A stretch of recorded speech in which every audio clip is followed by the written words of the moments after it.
We hear a lot of perspectives on the Mankind podcast. Inclusion of a guest is not an endorsement of their views, and the opinions expressed here do not always represent the mission or values of the Mankind Project USA.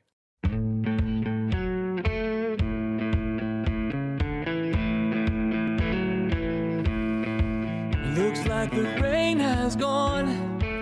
Welcome back to the Mankind Podcast, where we're breaking the molds of modern manhood and setting out to prove that there's more than one way to be a man. I'm Boysen Hodgson. I'll be hosting this episode of the Mankind Podcast. I'm happy to be with you. So it's almost that time. Movember is right around the corner, and if you haven't been one, you probably know one. You know a Mobro, or you've been a Mobro. In this episode of the Mankind Podcast, I'm joined by Mark Hedstrom, who's the executive director of the Movember Foundation in the United States. I've been tracking Movember for at least a decade and have participated in it in a couple of times, and I know that there are other Mankind Project guys out there who have participated and supported the Movember efforts during November, which also surrounds International Men's Day on November 19th. And now the ownership part. When we recorded this episode, my audio was terrible. So one of the things that I'm going to do here is just redo my questions from when I spoke with Mark Hedstrom. We're just going to stream those into the conversation as it happened. So in this conversation with Mark, we're going to learn more about the Movember Foundation, its origins, its evolution, the impact it's having in the world today. Mark is going to talk about some of the models, one of which is the ALEC model. Stay tuned to learn about that Movember has adapted from some of its partners around the world. And we're going to talk about vulnerability and grief and the urgency of the conversation today about men's health. Stick around and enjoy this conversation with Mark Hedstrom.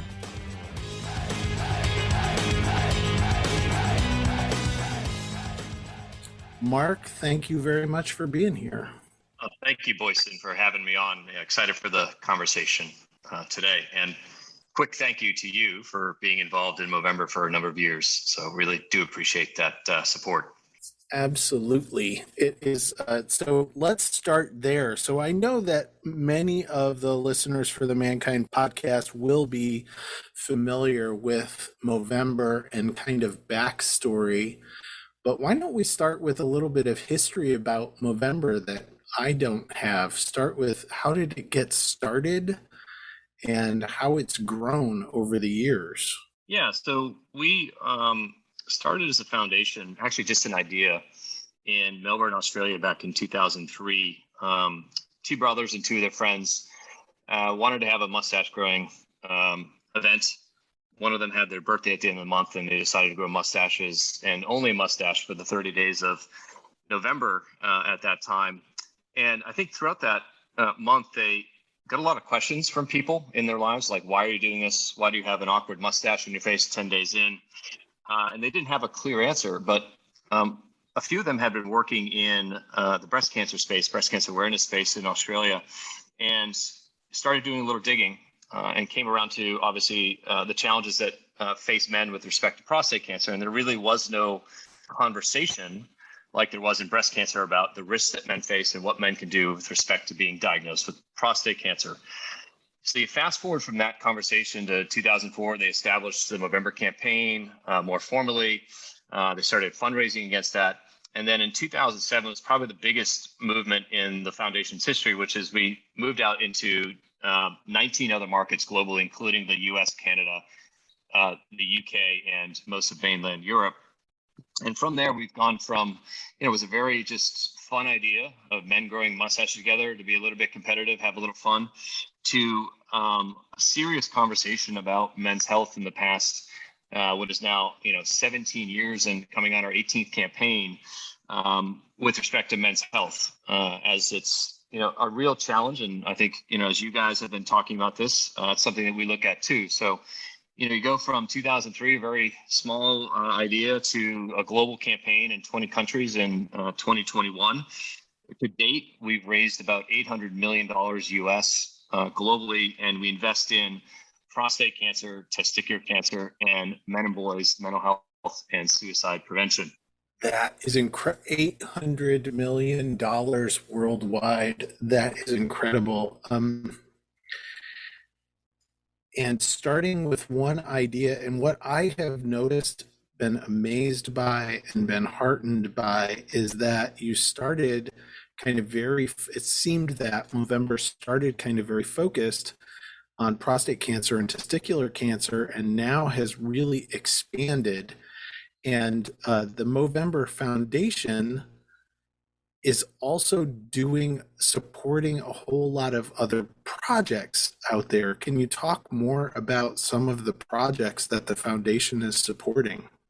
Yeah, and I think when you step back and look at the success of the campaign and what Movember's done over that 18-year horizon of raising $800 million plus, the significance of what we've invested in is the most important piece and what we're most proud of. But our origins really came from looking at prostate cancer and saying, okay, well, clearly there's a need, an unmet need around raising awareness for men, engaging them in a conversation, encouraging them to take action, and also invest in biomedical research at the time, which was really what was the focus, right? Awareness raising and investment in research. But in that time, when we started that piece of work back in 2004, in and around 2006, in Australia and New Zealand, we started to have the conversation around prostate cancer, not the physical aspects of the disease and treating that physical challenge, but also the mental health aspects that men face, right? Because prostate cancer at its root, based upon treatment, can have some really difficult outcomes. That being erectile dysfunction, incontinence, and some other real challenges that go to the root of masculinity and manhood, and can negatively impact the mental health of men who have that complication as a result of their treatment. So very quickly in 2006 and then in 2014 in the US, we started moving down the path of looking at prostate cancer, for instance, holistically. What are the physical attributes and treatments that we need to put in place? What are better diagnostics we need to use? But also, how do we help men navigate making the best decision for themselves and their partners, right? What is the best outcome for them? How do we define that with them? So it was a very simple bridge from what we were doing in cancer around mental health to the larger issue that we're focused on now, which is mental health for men and boys and suicide prevention in particular. If you step back and look at, and I'll take a US context for a quick example, in the US, unfortunately, we lose about 45,000 Americans each year to suicide. Of that, 80% of those are men. And so the question that we're asking, along with other organizations that are focused on this really unique, difficult challenge, is, well, why is that? And so when we step back and look at our programming and what we invest in programming for mental health, it's really all the way up front. How do we better inform men about some of the challenges? How do we change the conversation about what masculinity and manhood means? How do we engage men in self-care? How do we engage men in peer support in a prevention, early intervention set of measures? So we've developed programming in those two prevention, early intervention spaces that focuses on how do we educate men about the risks they face? How do we educate those men and those people that care for those men to have a conversation?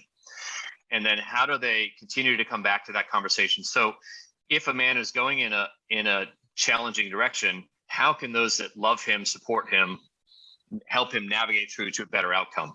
So a lot of our work is really focused on social connection and conversation. How do we get men to talk about their issues? How do we provide them the safe space to have those conversations? Beautiful. Well said. To provide a safe space to have those conversations. And that resonates so powerfully with the work that the Mankind Project is doing also. That kind of social emotional health and social emotional connection and learning and relational skill building, right? That leads to the kind of impacts that we want to have. That's beautiful. So, and from here, from sitting in 2021, what is Movember's vision? So you're still doing what you started out doing in 2003. We'll still launch that campaign. You're still doing the kind of outreach and awareness building and direct intervention. What is the vision for where you're headed?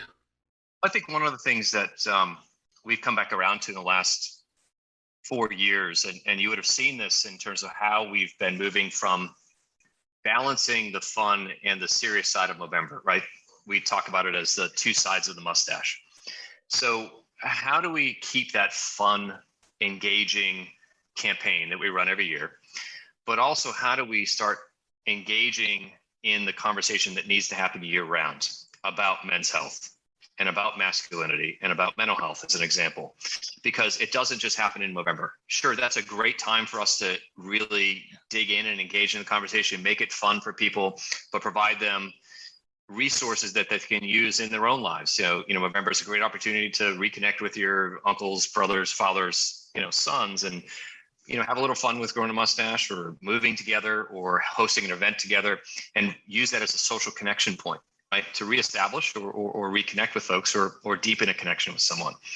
But when we step back and look at it, mental health and physical health doesn't happen just for the 30 days of November, right? We have to be engaging in advocating on behalf of men throughout the year, engaging men in those conversations around male cancers and mental health throughout the year. So when you look at the campaign, the side of the business that I spend most of my time in,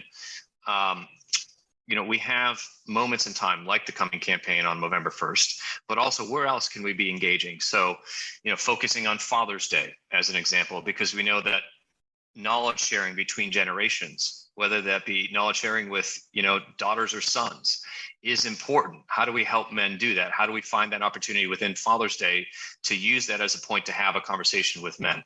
So expanding out into the rest of a year, but spending more time in the give side of that conversation that Movember wants to have. How do we give men the tools? How do we give men the opportunities? How do we give men the chances to have those types of conversations, whether it's a product that we have like Movember Conversations, which I can talk to, or just a moment in time to remind men that this is a good time to check in with those that they care about. So that's one piece. And I think the other that kind of sits at the base of our strategy is when you look at how men interact and the social connection they have, right? We've got to go to where they are.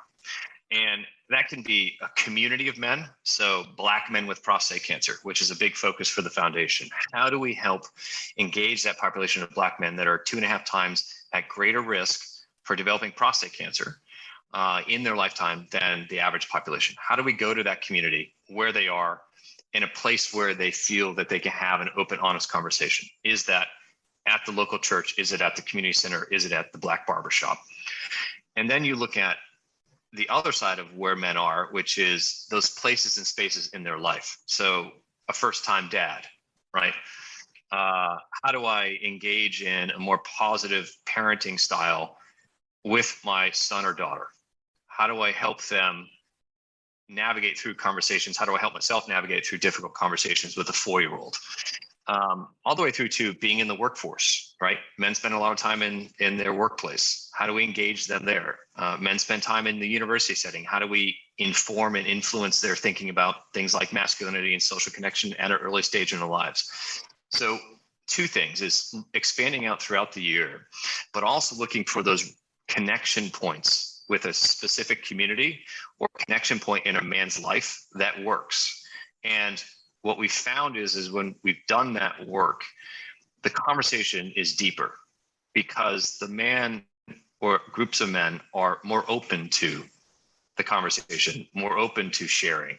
And then, obviously coming back around to the fun campaign and not losing that brand that sits behind what Movember is to a lot of men, making sure we still have fun with it, because I think men want to have fun. They want to engage in serious conversation, but it's also an opportunity for them to maybe let loose a bit, have a little bit more fun with their growing of a mustache in, the financial sector where they often probably aren't allowed to. So how do we leverage those 2 things throughout the year? Thank you. Beautiful. Yes, the fun and the cognitive dissonance that the campaign creates also, right? It's that if I'm going to grow a mustache and on my face growing a mustache, my family was horrified, absolutely horrified. But it creates a like shock in anyone I meet, right? So what's that about? It's instant fun, instant creation, kind of throws us out of our norms. Thank you for all that, Mark. So I want to bring this back. So a little closer to home for you as a man, Mankind Project is about stopping and slowing down and checking in. So I'm curious what got you involved in the Movember Foundation, and what are the kinds of learnings that you've had uh, about supporting men through the foundation's work? So how is this personal for you? Hmm.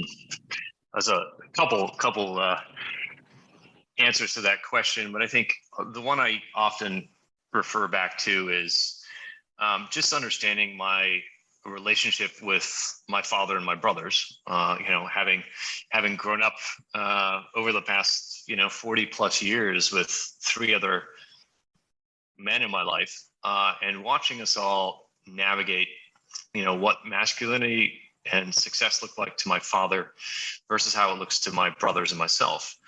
And so I think, on a personal level, it's about how my members allowed me to engage in that very personal journey.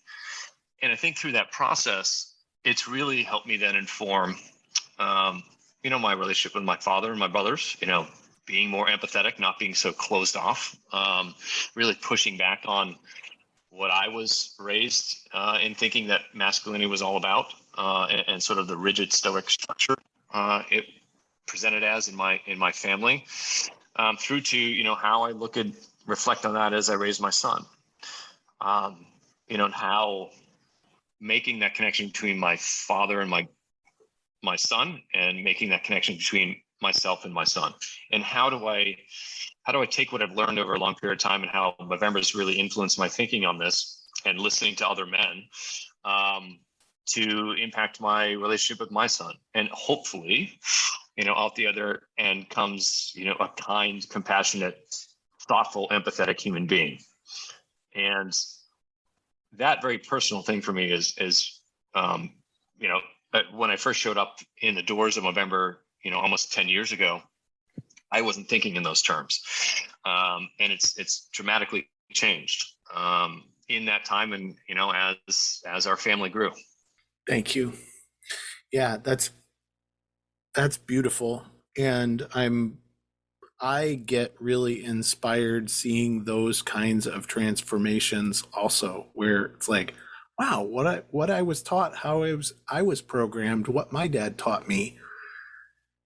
Wow, is it working? Not really. Is there a different way of doing it? Let's go see. And I want to comment on Movember as a place to do that together too. That's been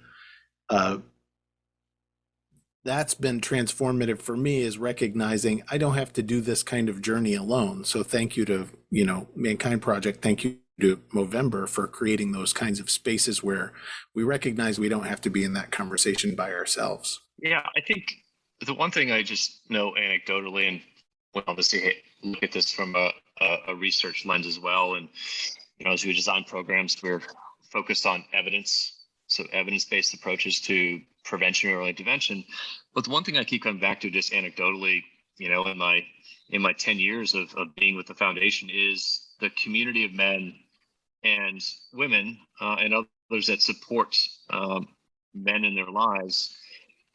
The pivot to talking holistically about men's health, I think, has been really welcomed and acknowledged. So, people who are focused on their father had prostate cancer, right? And they engaged in Movember because that's what they cared about, and that was their initial attraction to what we were trying to do. It has moved with time. So long time Movember community individuals have really, as we started moving into looking at prostate cancer more holistically and then into mental health, they've all come back around and said, now this is for me, right? It was about me focusing on my father and his journey in prostate cancer, but now I have something and I have a reason myself to be involved. I'm struggling with depression or anxiety, or, I have a friend who is, and now you're providing support and programming to myself that makes me more engaged in what you're trying to do. So there's a deepening of that relationship with those community members that, I think really took time to bring that forward. And it was intentional because we knew that there was a huge unmet need, not only in male cancers, but in men's mental health. And we had an opportunity to really bring some stuff forward and, hopefully at the end of this, have a positive impact on the lives of men. In my next question, I asked Mark, what are 3 or 4 things that Movember has helped you learn that you really want to spread? What do you want all of our Mankind podcast listeners to be aware of? There's a couple things that I'd say to that. One is I've learned to be a more active listener. And in that, with my partner, with my son, with my friends, my family. But in that active listening, I think I've been programmed to try to solve the problem. And what I've paused on, because I've had, some very close friends of mine who are struggling, what I paused on is listening without judgment and leaving it there, not trying to solve the problem for them. And that's something that came out of our work in Australia with a group called Beyond Blue and leveraging our model called ALEC, which is ask, listen, and I always say listen without judgment, encourage action. So don't try to solve that man's problem in the moment. Actually encourage them to take agency and solve that problem, but making sure the C part is you come back to it, you check back in, right? You're a constant source, you're always available. And you're always going to tell them, I'm going to come back to this. I'm going to see how you're doing. And I want to have this conversation and help you where I can. So the ALEC model is really key, but in that active listening that everyone talks about, right? But it's hard to do. And it's hard for me to do, is really important. I think the other thing that I would say is having emotion or showing empathy or showing vulnerability is not weakness. It's not weakness for men. And I think that's something we really need to challenge, that by showing that you care or that you can hurt or that you're not okay, that's not a sign of weakness. That's actually a sign of strength. And I think a lot of men struggle with that, particularly men of my age and older, because they were told that that was a sign of weakness. And I think we need to push back on that. And that's something that I've learned, that I have to be more emotive. I have to be more empathetic. I have to be more vulnerable, because that's going to make me a better person. And it's going to reflect better towards my son as to what healthy masculinity can look like. And the last one I'd say is, like, we can't do this without others in our lives. My partner, my son, the women in my life, men's health is not just for men, just as women's health is not just for women. We can be allies in women's health. We can be allies in women's rights. We can be allies in LGBTQI movements and rights and conversations. Like, we can be those allies, but we need those same individuals and communities to look at men's health more holistically and say, how can I help men?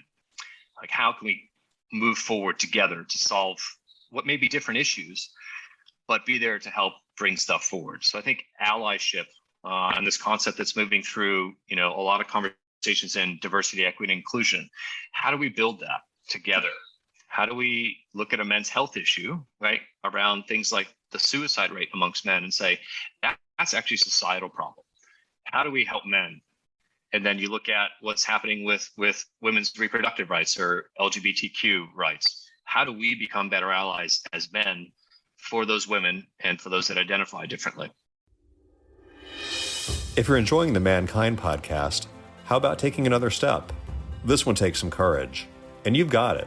Check out the Men's Work Introduction. It's 3 sessions over 3 weeks. New sessions start every month, and we even have a cohort tailored to LGBTQ men, which you can learn more about at bit.ly/menswork2.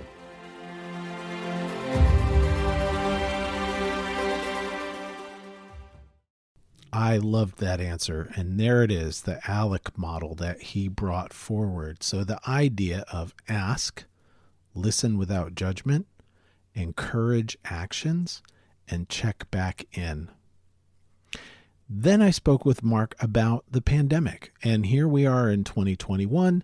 Many of us have been in some aspect of some kind of lockdown or social distancing, physical distancing from others. How is that impacting the work that Movember is doing? A number of things, right? I think one of the first things we did when things started locking down in March and April last year globally was we realized we had a role to play. And that role was understanding first the concept of social distancing. That language is critical to understand how it can influence people's thinking, right? It's actually a physical distance first. And when we heard sort of permeating through media and through conversation this idea behind social distancing, we knew right then and there that was going to be a huge challenge for men in particular, right? The places and spaces that we were talking about earlier, the barbershops, the sport events, the bars that they would go to watch a game, those were all going to get shut down. So that social connection was going to be extremely hampered. And so men were not going to be in a good place for however the lockdown was going to happen. And if you talk to folks in Australia that I talk to on a daily basis, the approach that they've taken there is very different than what it is in the US. And there's concern there about what it's doing to the social fabric, the social connection, particularly for men. As much as it is here, it's going to look differently in the future. So very early on, back in March, April of last year, we said, what can we do to expedite delivering programs to combat this physical distancing that we knew was coming, that this loss of social connection that we knew was coming? Because we know 5 years from now, 10 years from now, that's going to have a negative knock-on effect to men's mental health. So we pivoted pretty quickly to looking at mental health as the linchpin. How do we develop social connection programming? And then how do we get that out there? How do we get it in the hands of men and those that care for men? I think from the campaign perspective and how we approach that, we did what we could, just like everyone else in the peer-to-peer nonprofit fundraising space, trying to insulate and isolate the risks that we faced as we went into campaign. The small opportunity we had with respect to that is that we could lead with programming, pivot to the give side of what we do as a foundation. And we had time with the ask side of what we do as a foundation in terms of Movember, when it happened against when things started going into lockdown. So we had time in both respects. And I think that did help us in some ways. And the nonprofit industry last year was in a very bad state. And that's not a good thing because, while everything was happening in other industries, some industries have thrived during this time. Others have been decimated, small business, restaurants. And in the nonprofit space, that social safety net that nonprofits provide, even at the smallest community level, has been eroded. A lot of foundations didn't survive. And so you look at that, whether it's in our work and what we do in mental health, or providing economic support, or just providing food on the table for families. A lot of foundations have had to shutter. And so that social safety net in the U.S. and other markets has really been decimated. And so what do we do to rebuild that in the coming years, in the next coming decades? Because I think it's going to potentially create a challenge for all of us.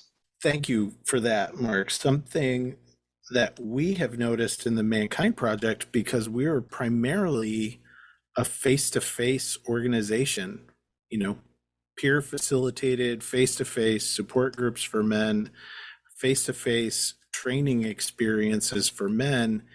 And something that I've noted in being in the online world is that the level of kind of traumatic stress that men are experiencing in their families and kind of being separated has kind of amped up pressures on what it means to be a man. Like, I can no longer go out of the house and achieve and provide and do all of the things that I was told that I'm supposed to do.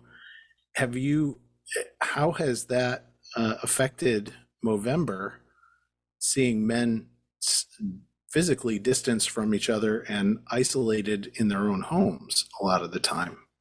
Yeah, it's an interesting challenge, and I think there's always a lens I put on this, and there are folks like myself that have been given opportunity, and I'm grateful for that. And I also, very quickly, in terms of what I do, I could move to working from home, and I could work remotely. And as a business, we were set up that way. So that's just an observation, a lens I put on this. My question is always to the men who couldn't do that, right? The men who were working 2 jobs to provide for their family, working in restaurants. How do we engage them? Because I think those types of men, those men in certain types of industries like restaurants, really struggled, right? They were a lot of lost income. You saw the workforce change dramatically. Yes, there was some level of investment in different markets around supporting people who had lost their jobs or their jobs had been shuttered for some time. But the challenge is how do we now, as we're coming out of this, provide and support those men as they're re-entering the workforce, and the workforce and the workplace has changed dramatically, right? All you have to do is look at someone like Salesforce, who's gone completely virtual, right? There is no office anymore for them.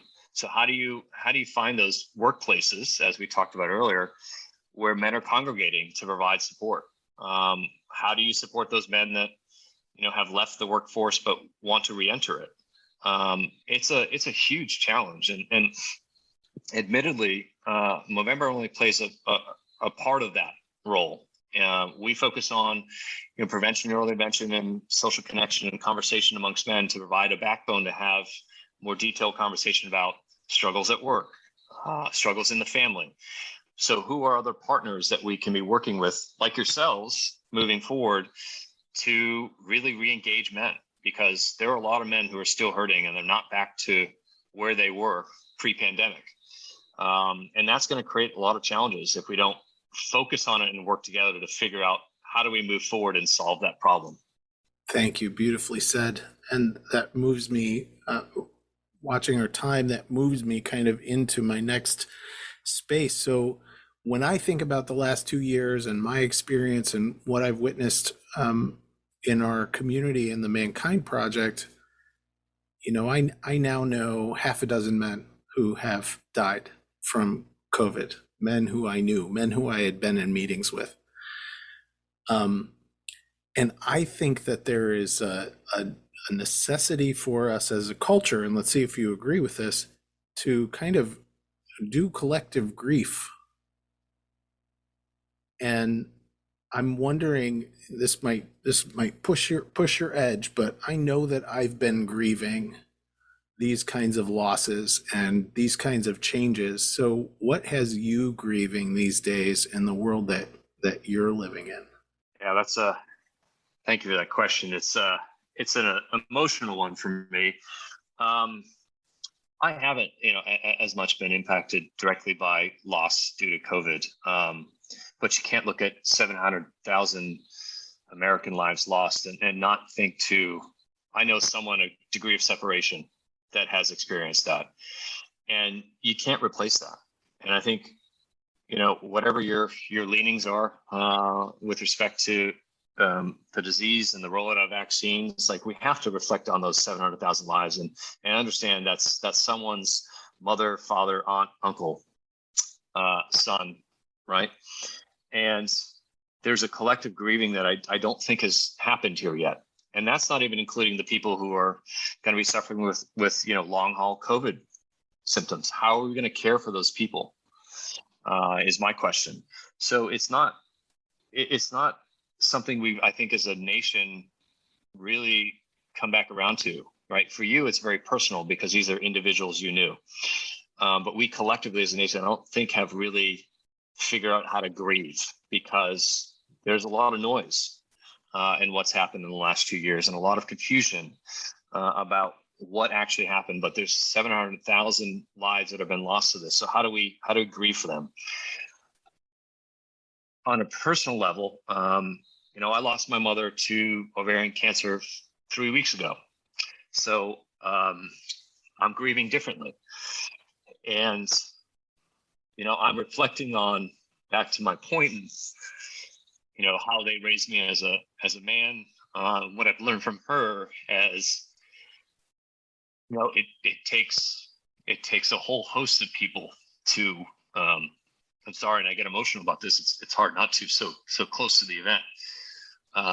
But who she was as a person, and how she raised me is still very top of mind. And my parents did a great job, and I'm thankful for her. And it will be tough. It'll be tough not to happen. So I'll stop there. Thank you, Mark. I'm very sorry for your loss, and thank you for bringing the authenticity of what's present for you right into the room with you. Thank you. And I think for me, September is my mother died September 13th, 2002. And September is a time when my entire family reflects on this day. And I have 6 brothers, 5 of whom are my mother's sons. So my mother gave birth to 6 boys, and September always brings this back for us as well. And so thank you for sharing that vulnerability. Next to grief, I often find gratitude. So as you're sitting where you are and looking forward, and this can be from the Movember perspective, this could also be from your personal perspective, like, what do you see that you are grateful for or inspired by or hopeful for moving into, Movember starting in a month, or where we are as a culture? I'm hopeful for the fact that we can have these conversations, and that it is leading somewhere. I'm grateful for what you do as an organization and the conversation you're trying to have, what Movember is doing, and others. I think there's a consciousness that's coming from this, right? And it's been muted with the last 2 years. And I think, though, through that, what we're going to realize is there's some real challenges, but there's some real great solutions out there, great organizations out there that are focused on this. So how do we collectively come together to address this challenge? And it's not the only challenge that we as a community or as a society face right now, but how do we look at what was already an ongoing public health crisis, which was suicide in America and mental health in America, to understand where do we go from here? And how has the last 2 years of the pandemic changed that, both negatively and positively? But getting to a place that I'm grateful for is that the conversation is even happening, right? That the consciousness is being raised, and that in places and spaces, we're having a positive influence on masculinity and how men and boys are talking about what they feel and what they think. And so that gives me hope that it can actually change. And, in my own life, I can influence my father. In my own life, I can influence my brothers and my son. And that's where it has to start for me. But then as we build that community, we can start expanding those rings of influence and expanding those rings of opportunity. And I think there's permission now that maybe didn't exist 10 to 15 years ago. It was hidden. It was not out in front. But you can't look at what's happening in America with men's mental health and what's happening to men in the workforce and not say that there's a challenge here, we've got to solve it. So I'm hopeful, and I'm grateful that we're in the place and space, and organizations and others are focused on trying to figure this out and solve it. Beautifully said. Beautifully said. Yes, it may seem daunting to look out at the culture and wonder how we can change the culture, but you pointed it out I think, perfectly. I can change a microculture that's right around me, right? I can influence my family. I can influence my circle of friends. I can influence the guys that I hang out with to watch the game, or the guys that I'm doing service with, or the guys in my men's work. And those microculture changes can very quickly snowball. And I'm grateful right along with you, Mark, that I don't think this conversation was happening in this way 10 years ago, 15 years ago. I think it continues to grow. So I am super grateful for your willingness to show up here and to get vulnerable and to share about Movember. And as the final kind of thing, you have the opportunity to give your take action now for the folks who are listening to the podcast. So what do you want people to do? Two things. Take the time to connect or reconnect with people. Unplug from the day-to-day, from your devices, and spend time having a conversation, and a meaningful conversation, and listening. And then I think, if you haven't looked at Movember, give us a chance. Understand that you can have some fun with what we do in the campaign. You don't have to grow a mustache per se. You can embrace Movember in whichever way you want. You can move together. You can host an event.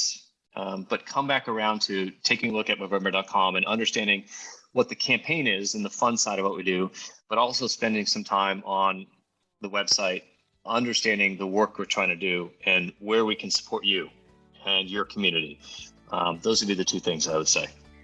Mark Hedstrom, Executive Director of the Movember Foundation in the United States. Mark, thank you for taking the time to be with us on the Mankind Podcast. Thank you, Boyson. Really appreciate the conversation today and appreciate the opportunity. This has been the Mankind Podcast, produced in association with the Mankind Project USA. I have been your host, Brandon Clift, and I personally want to thank our guests for joining us today and imparting their wisdom from their experiences in this amazing journey called life. And of course, I want to thank you, the listener, because through your attention and your support, you make it a heck of a lot easier for us to let men out there in the world know that they are not alone and that there is more than one way to be a man. Special thanks, of course, goes to my incredible team, Marketing and Communications Director Boyson Hodgson, producer and editor of this episode, Michael Russo, who makes me sound so much more intelligent than I actually am, so of course, special kudos goes there. And if you've been enjoying the music throughout this episode and all of our episodes, check out Jim, Donovan, and the Sun King Warriors. I have links to them in the show notes. Now, the fee for this episode is simple. If you found gold and insights that you believe could benefit your loved ones and those you care about, be sure to share it with them. And of course, remember that life doesn't happen to us, it happens for us, so long as we rip the pen out of fate's hand and become the author of our own story. So my friend, pick up the pen and we'll see you next week. Lots of love.